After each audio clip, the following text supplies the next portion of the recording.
Hello friends, welcome to your own channel daily stock. तो दोस्तों, इस वीडियो के अंदर हम चेक स्टॉक के डिटेल एनालिसिस के बारे में बात करेंगे और जानेंगे कि अब आपको इस स्टॉक के अंदर इन्वेस्ट करना चाहिए या नहीं। चलिए शुरू करते हैं। तो देखिए, सबसे पहले हम ये जानेंगे कि ये कंपनी काम क्या करती है। तो देखिए, ये कंपनी एक आईटी कंपनी है जो तरह तरह के बिजनेस होते हैं उनको आईटी सर्विसेज प्रोवाइड करवाने का काम करती है।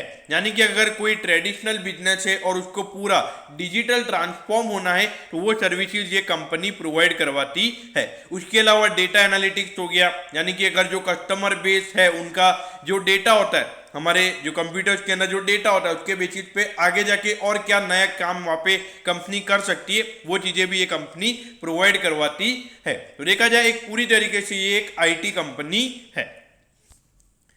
अब ये देखिए, बहुत ही छोटी सी कंपनी, एक स्मॉल कैप कंपनी, 1041 करोड़ का इस कंपनी का मार्केट कैप है।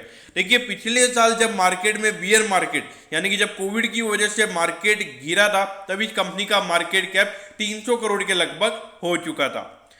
अब ये देखिए, अभी जो कंपनी का प्राइस टू अर्निंग रेशियो है वो है 19, कितना 19, और अभी इंडस्ट्री का पीए 40 का कितना है 40। तो अगर इंडस्ट्री के कंपैरिजन में अगर हम देखें तो उसके आधे वैल्यूएशन पे ये स्टॉक अभी आपको मिल रहा है। लेकिन देखिए दोस्तों, इंडस्ट्री में जो लार्ज कैप कंपनीज है, टीसीएस, इन्फोसिस, विप्रो, उनसे हम कंपेयर नहीं कर सकते क्योंकि उनका मार्केट कैप 5-6 लाख करोड़ का है और उसकी डिमांड भी मार्केट में ज्यादा है, तो वो हमेशा आपको प्रीमियम वैल्यूएशन पर ही ट्रेड होते हुए नजर आएंगे। तो देखिए, एक स्मॉल कैप कंपनी है तो अंडर वैल्यूएशन यहाँ पे हमेशा बनना मतलब रहने ही वाला है। तो आप ये नहीं बोल सकते कि ये अंडर वैल्यूएशन है तो यहाँ पे ये 40 के प्राइस टू अर्निंग रेशियो तक ये स्टॉक जाएगा।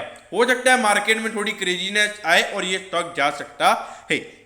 देखिए, ये जो 19 का प्राइस टू अर्निंग रेशियो है ये पिछले 4 क्वार्टर्स का है। ये मनी कंट्रोल से डेटा लिया हुआ है, वहां पे पिछले 4 क्वार्टर्स के बेसिस का जो अर्निंग पर शेयर होता है उसके बेसिस पे यहाँ पे प्राइस टू अर्निंग रेशियो निकाला जाता है। लेकिन देखिए दोस्तों, अभी जो कंपनी का प्राइस टू अभी हम बात करें अर्निंग पर शेयर की अगर हम बात करें तो अराउंड कंपनी का 17 रुपीज का अर्निंग पर शेयर है। जो अप्रैल से जून वाले क्वार्टर का कंपनी का रिजल्ट है उसमें लगभग 17 से 18 का कंपनी का अर्निंग पर शेयर है, और उसको अगर हम मल्टीप्लाई बाय 4 करते हैं तो लगभग 72 निकल कर आता है। यानी कि अप्रैल से जून वाले क्वार्टर में कंपनी ने जैसे परफॉर्म किया है और वैसे कंपनी अगर हर क्वार्टर में परफॉर्म करती है तो अराउंड 72 रुपीज का कंपनी का अर्निंग पर शेयर होगा, और उसके बेसिस पे कंपनी का प्राइस टू अर्निंग रेशियो अभी जो प्राइस चल रहा है उसके बेसिस पे 14-15 टाइम्स ही निकल कर आता है। और देखिए, अगर कंपनी वहां पे अगर क्वार्टर ऑन क्वार्टर बेसिस 5% की अगर ग्रोथ दिखाती है तो ये नंबर हमें 80 रुपीज जाता हुआ भी नजर आ सकता है। तो अगर हम 80 इंटू 15 करें तो 1200 रुपए तक का ये 15 के प्राइस टू अर्निंग रेशियो के हिसाब से ये स्टॉक हो सकता है। अब ये देखिए, अगर हम फाइनेंशियल ट्रेंड की अगर हम बात करें तो ये देखिए, यहाँ पे पिछले 3 साल से लगातार रेवेन्यूज कंपनी के बढ़ रहे हैं, लेकिन इन परसेंटेज वाइज अगर हम बात करें तो यहाँ पर कंपनी ने अच्छी ग्रोथ दिखाई है, फिर यहाँ पे ज्यादा ग्रोथ देखने को नहीं मिली, और पिछले साल अराउंड अगर हम देखें तो लगभग 8% की ग्रोथ यहाँ पे कंपनी ने रेवेन्यू पॉइंट ऑफ व्यू से दिखाई है। अगर प्रॉफिटेबिलिटी की बात करें तो यहाँ पे प्रॉफिटेबिलिटी कंपनी की हर साल हमें बढ़ती हुई नजर आ रही है। तो 45 करोड़ का अगर हम देखें तो कंपनी का नेट प्रॉफिट है और 389 करोड़ का कंपनी का टोटल रेवेन्यू है। तो अराउंड 10% से भी ज्यादा का कंपनी का नेट प्रॉफिट मार्जिन परसेंटेज है। तो ये देखिए, एक भले ही स्मॉल कैप कंपनी है लेकिन नेट प्रॉफिट मार्जिन परसेंटेज यहाँ पे अभी 10% से ज्यादा है, और अगर ये रेवेन्यू बढ़ता चला जाएगा तो ये नंबर 20% भी जा सकता है। अब ये देखिए, अगर हम कंपनी के शेयर होल्डिंग पैटर्न की अगर हम बात करें तो 69% का स्टेक यानी कि जो होल्डिंग है वो तो सिर्फ प्रमोटर्स के पास है। तो देखिए, अधिकतर जो स्मॉल कैप कंपनीज होती है उसके अंदर जो प्रमोटर्स का होल्डिंग होता है वो 50% से कम होता है, लेकिन यहाँ पे ये नंबर 69% है। तो यानी कि कंपनी के प्रमोटर्स को अपनी कंपनी पे बहुत भरोसा है और ऐसा लगता है कि आने वाले टाइम पे ये कंपनी अच्छे से ग्रो कर सकती है, तभी उन्होंने अपना स्टेक इतना कंपनी में रखा हुआ है। अगर हम देखें एफआईआईज की होल्डिंग तो उनका भी यहाँ पे 2.19% का स्टेक है, और उसके अलावा यहाँ पे पूरा रिटेल इन्वेस्टर के पास यहाँ पे होल्डिंग पड़ा हुआ है। देखिए होता क्या है, जो हमारे डोमेस्टिक म्यूचुअल फंड्स है वो लगभग जब तक 5-6 हज़ार करोड़ का मार्केट कैप नहीं हो जाता है तब तक वो शेयर्स नहीं खरीद सकते। उनके कुछ रूल्स एंड रेगुलेशंस होते हैं, तो इसीलिए आपको लगभग स्मॉल कैप कंपनी में वो होल्डिंग नजर नहीं आती है। तो अगर धीरे धीरे अगर ये कंपनी कुछ अच्छा काम करेगी और उनके रडार पर ये कंपनी आएगी तो उनका भी यहाँ पे हमें इन्वेस्टमेंट नजर आ सकता है। तो यहाँ पे शेयर होल्डिंग पैटर्न कंपनी का काफी अच्छा हमें नजर आता है। अब ये देखिए, अगर हम पिछले 3 क्वार्टर्स के कंपनी के परफॉर्मेंस की अगर हम बात करें, देखिए यहाँ पे 2 क्वार्टर्स में लगातार फ्लैट परफॉर्मेंस था, लेकिन यहाँ पे लगभग 5 करोड़ से कंपनी की सेल्स हमें बढ़ती हुई नजर आई थी। लेकिन एक चीज जो यहाँ पे नोटिस करने वाली है वो ये है कि 5 करोड़ से कंपनी की सेल्स बढ़ी और सीधा 5 करोड़ का यहाँ पे कंपनी का हमें जो प्रॉफिट है वो बढ़ता हुआ नजर आया था। तो देखिए ये जो लगातार अगर ये सेल्स का जो, मैं ऐसा नहीं बोलूंगा कि बाद में 8 करोड़ की सेल्स बढ़ी तो 8 करोड़ का प्रॉफिट फिर से बढ़ जाएगा, लेकिन यहाँ पे जो कंपनी का नेट प्रॉफिट मार्जिन परसेंटेज है, जो रेवेन्यू यहाँ पे कंपनी का अच्छे से बढ़ता चला जाएगा, सिमिलरली वहाँ पे जो नेट प्रॉफिट मार्जिन परसेंटेज है वो भी कंपनी का हमें अच्छे से बढ़ता हुआ नजर आएगा।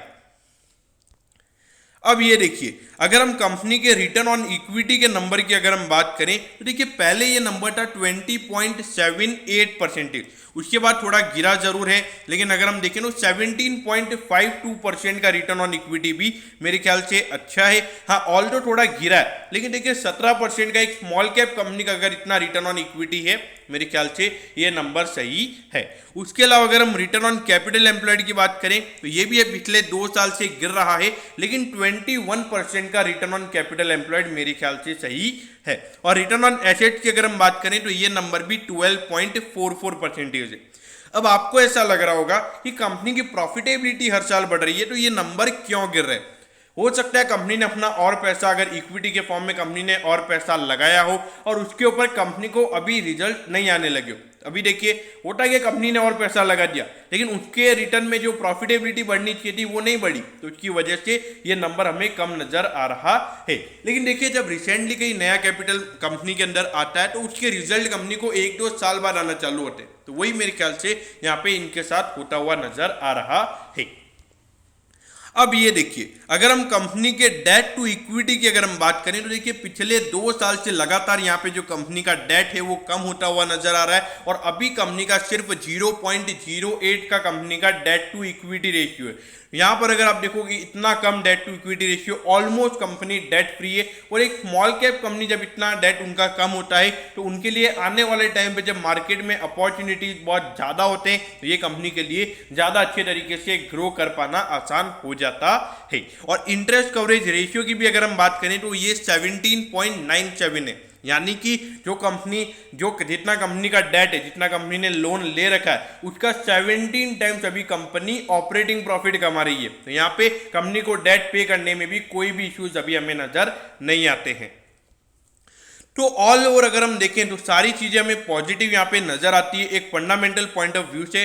और अभी देखिए 989 पे ये स्टॉक अभी ट्रेड हो रहा है और आज ही इसने अपना ऑल टाइम हाई बनाया है। देखिए अगर एक चीज हमें यहाँ पे नोटिस करनी होगी कि ये एक स्मॉल कैप कंपनी है, तो यहाँ पे अधिकतर जो रिटेल इन्वेस्टर्स होते हैं वो ये कर लेते हैं कि जो इंडस्ट्री का पीए, यानी कि जो सारे हमारे एवरेज पीएम मान के चलने पूरे आईटी कंपनीज का, तो उससे ये चीजें कंपेयर होने लग जाती है। तो वहां पे एज द रिटेल इन्वेस्टर आप गलत हो सकते हैं, क्योंकि अधिकतर स्मॉल कैप कंपनीज का जो प्राइस टू अर्निंग रेशियो होता है वो जो बाकी जो लार्ज कैप कंपनीज होती है उनके कंपैरिजन में कम ही होता है। लेकिन अगर ये कंपनी अच्छे से ग्रो करती है 15 से 20% से ज्यादा की अगर ये ग्रोथ दिखाती है तो फिर मार्केट इसे प्रीमियम वैल्यूएशन पे ट्रेड करवा सकता है। लेकिन अगर अभी हम कंपनी का फाइनेंशियल ट्रेंड देखें तो ऐसा तो कुछ यहाँ पे होता हुआ हमें नजर नहीं आ रहा है। तो प्रीमियम वैल्यूएशन तो मेरे ख्याल से यहाँ पे एक्सपेक्ट नहीं करना चाहिए। अब यहाँ पे जिन लोगों ने इसमें ऑलरेडी इन्वेस्ट किया हुआ है मेरे ख्याल से बने रहिए, एक वैल्यूएशन पॉइंट ऑफ व्यू से ज़्यादा कॉस्टली नहीं है और ऐसा लगता है कि जिस तरीके से चीज़ें डिजिटली ट्रांसफॉर्म हो रही है तो कंपनी के लिए भी वहाँ पे मुझे अपॉर्चुनिटी नज़र आती है।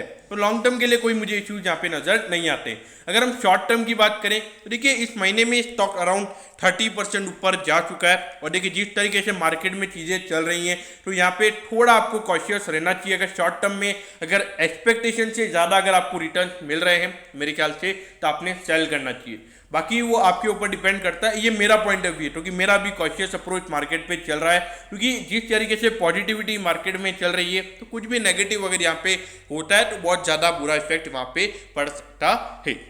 तो दोस्तों मैं होप करता हूँ कि आपको डिटेल्ड एनालिसिस के बारे में सब कुछ पता चल गया होगा। अगर आपकी कोई भी क्वेरीज है तो आप कमेंट कीजिए, मैं ज़रूर आपके कमेंट पर रिप्लाई करूँगा। ओके दोस्तों, thank you, have a nice day.